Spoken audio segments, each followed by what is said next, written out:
Bonjour chers parents, bonjour à toute la communauté ivoirienne, à tous et à toutes, où que vous soyez, vous qui vous reconnaissez de la région de Béoumi et aussi du Grand Béquet. Je refuse la politique régionaliste. Cependant, je voudrais qu'on se comprenne sur un certain nombre de choses. Alors, je vais m'adresser solennellement aux Baoulés et principalement aux Kodais. Parce que les gens ont l'habitude de dire Godet, Godet, mais en fait, c'est Kodais. Et depuis l'histoire qui nous a été racontée du patriarche, le roi de Béoumi, en la personne d'Atumbré Jean Kouadio, il nous a été dit que le mot Condé veut dire va vite, c'est-à-dire va rapporter ou alors va donner cette commission vite. Je vais aller vite. Les gens ont donné toutes sortes d'explications. Après, seulement je me tiens à ce que le roi lui-même il a dit, que je considère et je vais prendre comme référence. Dès mes débuts dans ce combat politique, beaucoup m'ont encouragé. Beaucoup aussi m'ont découragé, m'ont effrayé, m'ont menacé. On dit des choses même. Même des gens très très proches de moi, en sang, je veux dire des parents, comme en sentiment des amis, même très bien aimés, m'ont fait la guerre des verbes, la guerre de positionnement. Il y a des gens qui ont trouvé que je leur faisais ombrage. Et tout ça a constitué des clashs, des étincelles. Mais je me suis abstenu. Parce que la grande majorité des Ivoiriens, qui ne sont même pas de la région de Béoumi, qui ne sont même pas de la région de Bouaké, des gens qui ne sont même pas de l'ethnie Baoulé, des gens qui ne me connaissent même pas, que je ne connais même pas, que je n'ai jamais vu même en photo sur les réseaux sociaux, depuis les États-Unis. Des gens au pays, à travers toute la Côte d'Ivoire, qui m'ont approché. Non, voilà ce que nous on veut. Voilà ce que nous on attend de toi. Et ces gens-là me sont restés fidèles jusqu'à aujourd'hui. Je vous tire mon chapeau. Je vous dis merci. Vous m'avez tous vus. Vous m'avez toutes vues à mes débuts, en train de tâtonner. Certains cyberactivistes même, à qui j'ai fait appel, pour m'aider, comment je peux faire un live. Où est-ce que je dois appuyer? Qu'est-ce que je dois faire? On ne m'entend pas. Comment je peux recevoir quelqu'un pendant mon live pour parler? Comment je peux participer au live de quelqu'un pour parler? Bref, tout ça s'est passé jusqu'à ce que je sois là où je suis aujourd'hui. On a du chemin à parcourir. Quand bien même qu'on ait parcouru du chemin, on a encore grand devant nous. Parce que, après la libération de la Côte d'Ivoire, nos enfants, oui, nos petits-enfants, oui, les plus jeunes que nous, c'est là où ils vont apprécier ce que nous avons fait. Parce que si on libère le pays, qu'on le laisse comme ça, au vautour encore, c'est comme si on n'a rien fait. À nous, après avoir nettoyé le terrain, c'est une métaphore, hein? On veut faire un champ. après avoir nettoyé. Si vous rentrez au village et que vous mettez 1 mois avant de revenir, quand vous revenez, vous allez voir que les herbes ont poussé encore. Dis quoi? On a fini de nettoyer. On s'arrange. Les premières pluies, on va commencer à semer les graines. Et on va veiller à ce que les animaux ne mangent pas. Les premières fleurs, les premiers cotylédons, à ce que les animaux ne détruisent pas. Ce que nous avons mis autant de peine, autant d'énergie, autant de notre temps à faire, tout en ignorant même nos obligations conjugales, professionnelles, familiales et sociales. Oui. Parce que si nous voulons les appeler, pour leur dire, voilà où on a nettoyé, vous devez venir travailler là. Ils vont venir, mais c'est un terrain vide. Mais comment on va faire? Non. Mais si vous avez commencé à semer et qu'ils arrivent, ils vont apprécier ce que vous avez mis là. En pensant même à ce qu'ils peuvent faire de ce que vous avez semé ou planté. Ah, le cacao va nous donner, on peut faire telle ou telle chose. Les arachides là, on peut faire ça. On peut faire ça, on peut faire ça. Oh, les oignons, on peut faire ça. Les ceci, le coton. Alors, ils vont s'intéresser à ce que nous avons commencé. Et ainsi, la vie de ce pays qui nous est si cher va continuer. Chers parents, c'est de ça qu'il s'agit. Et comme je l'ai dit, je vais m'adresser à la communauté du Biome. Il est matin ici.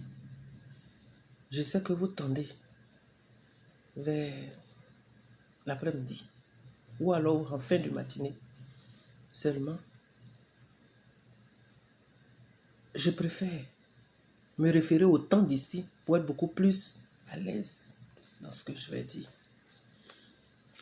Ainsi, moi, elle est mimo, nous américains, nous amokola. Sendengama kele, elle loa mungasi, amuyaki, amfam tienu, nti amungwa,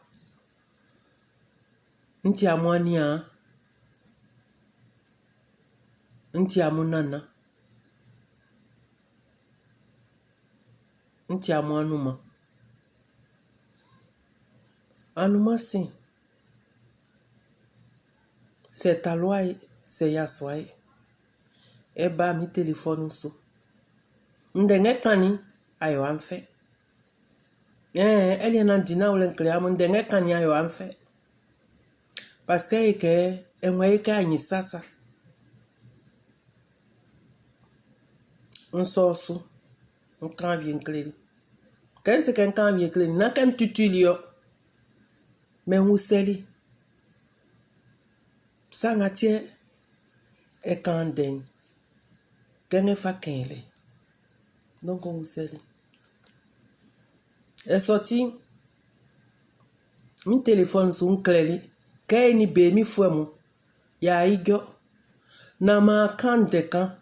Nkoko ya le kan. Nklémé.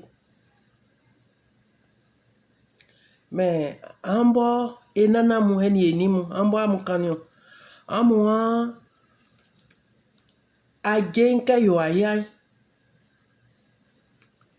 Kenge e yo ayai. Ne soe afa tuo. Kemo ebo me wuye blofwe klo. Wawle ati ya ngboku sangen. E kongongongonga me ye kensai. Blofwe. Kei kan koin blofwe e jakan wulunu. Kei kan koin blofwe e jakan wulunu. Afi e mwa e tutundenu. Sange ke jud likami yole. Kokun ya kali. Yele ke ya sikbo. Yokola ko. E soti blofwe e wulunu kanga. Donc ngan kani. Kama kenlen. Pour que amu si amusu. Na amu ti. Yale ngamu mwa ni mwankoko nkle amu. Blofwe kawa wulunu. Sange memu menga memi ya wa ekolo. Ambo nga me awula amu sukulu. Amu ti. C'est-à-dire, c'est amu si amu sui. Yale kan nga wani ni amu ekoko. Esumli amu. Yale ke sronson denge kani. On sait que Yenyamuya Yijoka. Nyandrangam Bully. Semenga me metili. Yet etikpa. Semenga me kusumi atie. Weighing. Manana blai. Minise mike manana blai. Enonga metika ngase emomio. Me di outre, ania outre mwese mekenia. Se ania yo asai. Ania outre, etiken zu inglesa.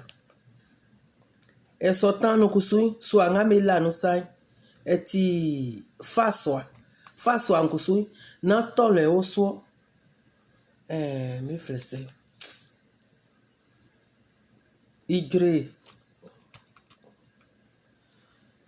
Sran me fle papo, mais yo klolo façon nga me yo na papo me weke monsieur me wo eliti liketra nga me fami gwe la fwe so amisu enwe emni se ke enin da insan figuricolo ese kenya façon nga game fa yo ayo agen yo aya ne eso ya nya fa to agen sa fe so atu agen ati nwansu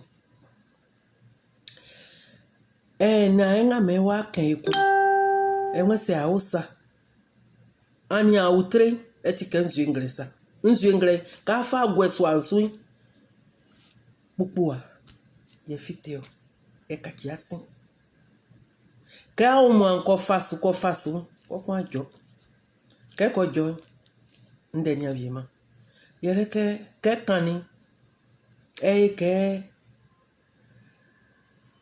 enwe efe un simisa ayo anfe donc yanga men fali kan se ke yana ke ko di utro me yanga men fali ngonyo nwa eni amu ejo sange ma bua ngunda ke nyi pe nyandra ngale nsunze ke eni amu ya koko yale sange na kenga mianguni atuso eliso enyamu ejo afin kunde ake no amungasi like kulanga isa sa fangole le awulan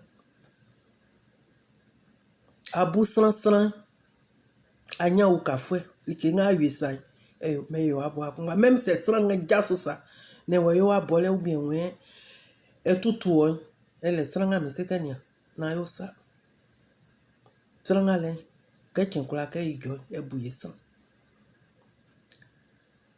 Quand mi téléphone sous, quand mi n'denga wato jurani, kolofwe me afien, n'ani joli, n'denga kani, momi sikayo asrang bafe, sange, que esi sanga me sram ya ken mi téléphone sous, momi nkunu wafan denga me kenle.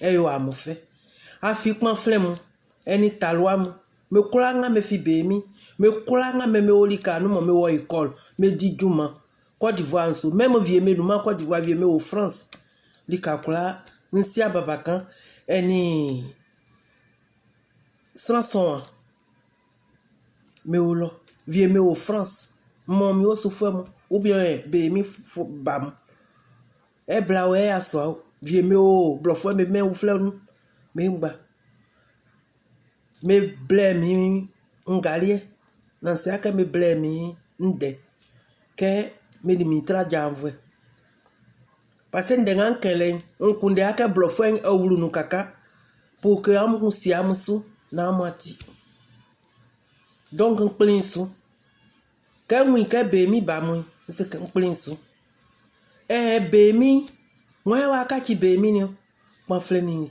talwam afie boy suye penme ye si ni enana mu si me ngba mo anu mi tra na me amo seke me o be mi klopengben ou bien me o be mi gendarmerie ou bien me o be mi maire ou bien me o be mi sous-préfet e awulo me o me ko kande me o se me ma kemi natile me julo se me ma me bia na me trans kemi ko na le Oumiela nga sous le lait. Kakwa ina anouanse ou bien réunion son. Metia ya ndeni avie na ma fami kwa na ma samisi eliye misukoko. Donc pamphlet mo me yati o me kanden me yati o me tutunu a fi vie mo li kanga me diju maloi na be mi klonso donc eso akpaso ali mo me sanga me yuesa mo eyo pa mo me klonso kaki me nga me diju malo ko de pamphlet ni ya so nga me diju malo me kula me seke mba kanga me menu afan li kenga me yoli nyele nga we eyo pa ma klofo mo donc ma ko se yo réunion ma kanke klofo mo kenya nga we ye yuesa na me yue lo sa eyo sa donc a yuesa ou bien blofo me klom ye kula seke sa mi ole nya like sanga me yuesa quand vous ne atin pa nyele ngale na blofo me lo nya ke me yuesa kusu eyo sa mami donc ayo yuesa enia se wa yo pa mayo etien pli me ngba mi so nsifi gbanasi mini fi golikro mini ti aka mi awoso sangen like kula nga me nwisa mo me fi bemi ou bien ti wawle ou bien fi akan lika nga fi le mi intéressé c'est nkula nyomi nkula nkaki na eni akpaso nga me meti awawle meti akode ye tran ye koko yale Côte d'Ivoire ye klonsu den on soutient mon mi klofo mo ye meli nga meti me ou bien sanga me o me klolon ye ma mo an maso que est un Congo sous donc est yaminde donc me blemi me annonce invitation mplinso sangay ma sanga me nyuli se nzunde sukan sanga me ti Congo souffre me association sous pengben kusu se sous akotonga me kan ekan me annonce so tinde wulu mi téléphone semike kaina ewuka be mi femu na me yo me ka dante afi voting yelenge bale nti blofwe me ninge ngale mesu nwanye ndio ayo an fait seti sanga meti be Congo souffre me pengben en tout cas ayo an fait amoni amukanvi seti sanga me kuso amusieke ijo Congo souffre me association noy amukanvi amukle nseke okay momi ngo ansu dinwa abonga fi Congo sui abonga oklolon nzo aerio na nde fusa nde kanleke wa nonzan wa bo ou bien asia ngolele nkure sonde mais bon wasi ici we no cheche nande nga menwe kanyele ngale neli wen semike nwukame na me yo be mi fo me ye kro fo mo mi ka dante bien c'est que son dense awon kan c'est monsieur okpenmen c'est que atia singli fo c'est que singole le tia monsieur okpenmen donc son dense awon kan buangunda amu yo association mo ngatia be mi fo mo vie mo menga me fiteli me si blofo blofo menun de vie ka mu yo samye me grand sin me niamu be mi pamphlet mo eni talwa mo kame seke yi gyole amu tunden sa fois kanga e wen sra ifi me mangu alie se sra nga me petani kata amu bosu e so sra ya kwa yi gyo amusu sanga kenga ngwe yina gwe solika donc on dense amu kamu klesra même c'est na momi même c'est amu kakla trasran c'est amu kande amu klesra c'est amu kan na ama boué so fwen esra na amu ken façon kon ma kan ou flen kriam minise mi ke si gayoma goli klolo me flesa se mi akande me fle afimia eti nyandra fwe nan dekla nge kensan nyandra mwebu donc kamu kande se ama buasra nga mamu nyamu yijo ama buesra na amu tundem fa na amu seke ekusu akpe amuzwa ou bien alo amungasi afle c'est afiti ten keme wula nyaman keme sran e srante keme via afle sran koko afle tiki alwa mais abonga afitili mo afiti ki alwa sranga me wula jesen e boye aso akan afle ki alwa ende afa agweso mais abonga afiti afle mo afiti ki alwa buangunda est sorti. C'est Eyi Gonzrano. C'est le camp dernier clésran. Ou bien c'est Yassa. Ou bien c'est Amou Yassa. Bemi Klomesu. Ou bien Bemi ou Mwambosu Klole. C'est Amou Yassa na Amou Kande. Ambuangunda kana Amou Kande. N'denye tous les fois parce qu'Amou Ro école. Ou bien Amou Sikle, Amou Silise. Na Amou Sini Amou Nana Amou Messialisé. Et sont tia client. C'est un idée annoncé. C'est un écran et un clan. Même Côte d'Ivoire dans Bobo, c'est un clan. Samiole, Amouyaki. Et nous, à nous, on a dit l'oeil, blana, mon mignon, n'denga wankan, wan se ake, awuka ena yo bem, ye o souffre mon meka dante. Ma ou sa moko. Merin, bemi merin. N'appelle se yeme voter yo. Mon min tanti mon me se mi ke un sizie ya so wanga meme o bemi lo bemi klole zango eni aya kwa ku e o gbro lo ye boy klo me se mi ke nya bemi banga mu am nya na mu yo sana me pe am zwa me e so nga mu kenso amu ya kiso. C'est une joie gratuite. Amu personne amu ya kisonyele. Amu amu nya bemi yo sous-préfecture 1961. Plus de 55 ans. Amu nya bemi nya façon gayo. Abo me voter au PDCI. En entile nganti me anti RDR. Me a bemi o mwanya kaki RDR. Pamfle nga me o bemi me nga globa kolonga me subamu me anya Mouké Bemi Boisso Akaki deuxième centre, c'est-à-dire Colodan, nga meti de Côte d'Ivoire non. Yanzu kwa amutile. OK. Amuti de afisant ye meti de me soutien amu. Mais de fois moi monsieur me cadante. Engba, c'est amu sialiser, amu usa amu wa, eni amwania, me lise, engba ti klelwa, blofwe me froua me sou. Monsieur me cadante. Moi kaki RDS. Amu semena me kaki me eti o me amu kate dante. On soutient mon mine derrière nga men ken wa fan. Ya jaso atu fwa ke anu nga elon blana wa uka klofem. Me amu voter PDCI. Like nga yo liti amu yo amu neki amu ba amu suko RDS. C'est que RDS RDS yo amu arranger. C'est que RDS amu wuli ke nga me onu motipai. C'est que RDS RHDP amu usanga me onu motipai.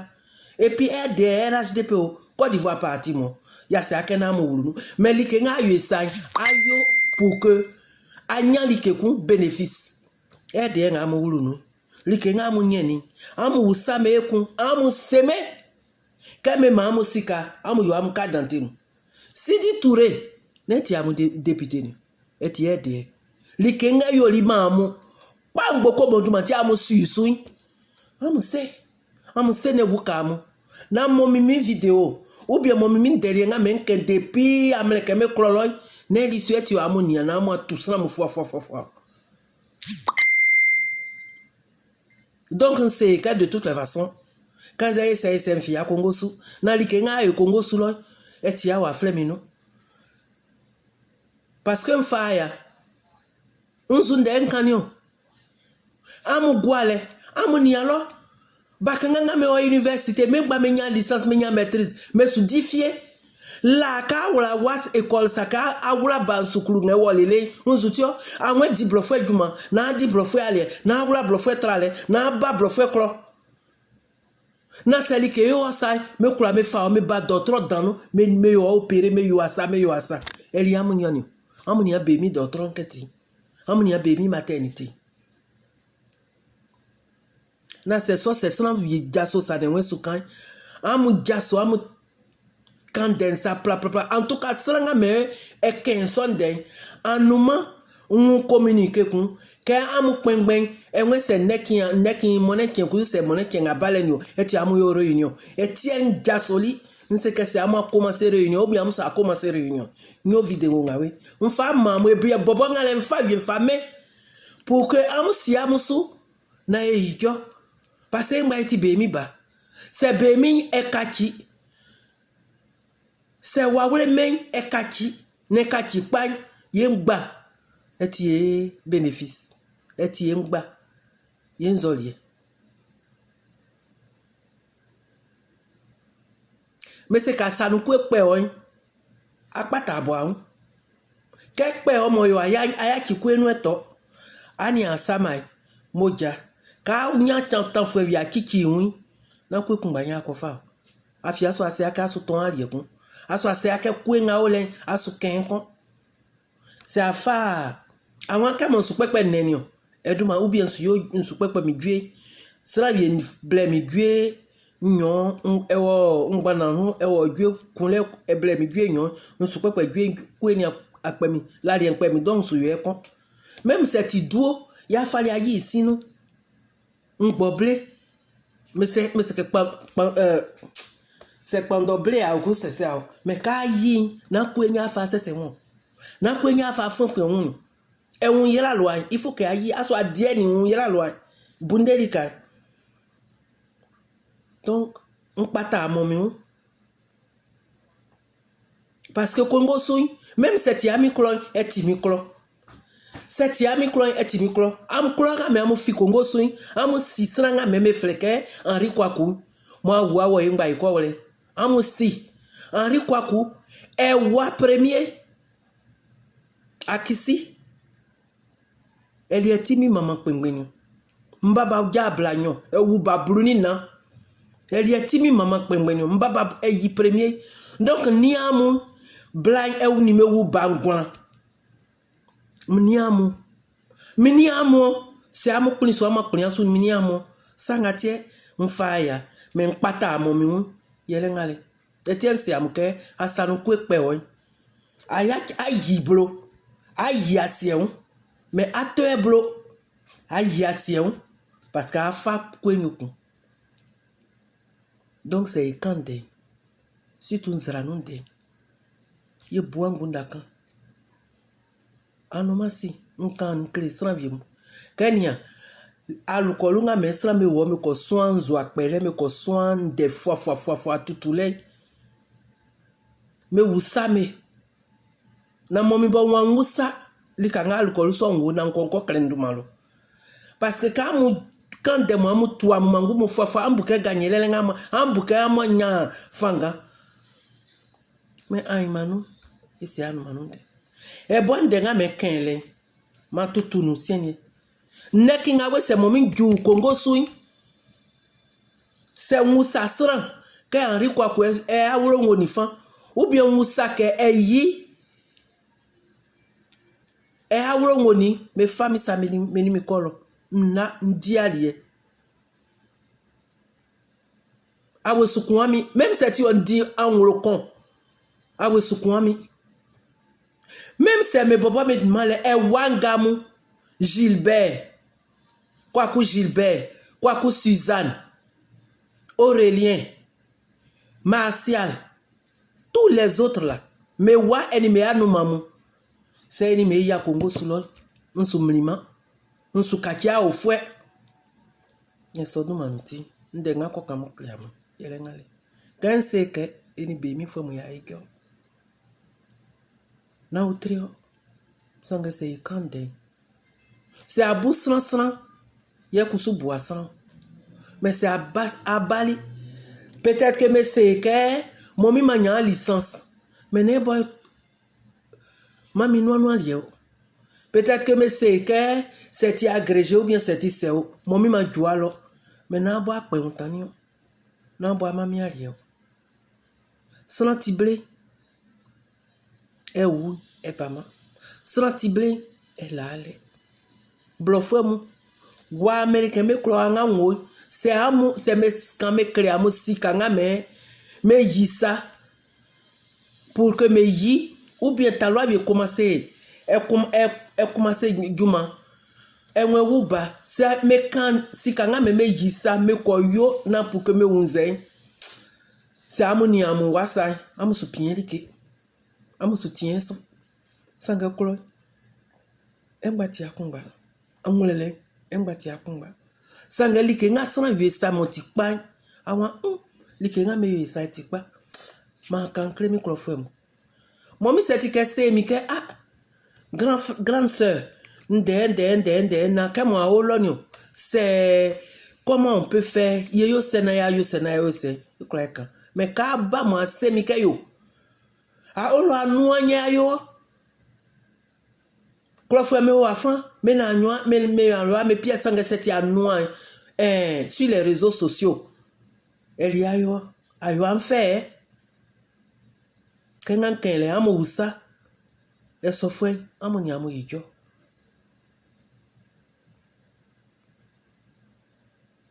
yele jasinka ngan kokoli mpata mi uwiri parce que le kumba sonu nga mense ke ni amo yijo seti ke sonu ni joli enaka ndengosa ni wa mukula c'est no amugasi en femme kemi na nyamira iso na fondi awuru na nyamye ukai na Côte d'Ivoire e fond no amukula amu yako menga se atomiso auyo menga me unsandiame na menga me penser sur que Côte d'Ivoire sur kachima mon me bueso fondi ato aimba aiboyuku na talent e pachi c'est talent pachi yem volé me wurunu quand volé me ko wurunu mo me di wakai mo me fiti fa ko kon soy e ko la manjan kekle c'est à mo dange ba ko kon tout soanso c'est à mo dange ba et les yeux mo bui ko kon ni soy et na nation e sorti amu yaki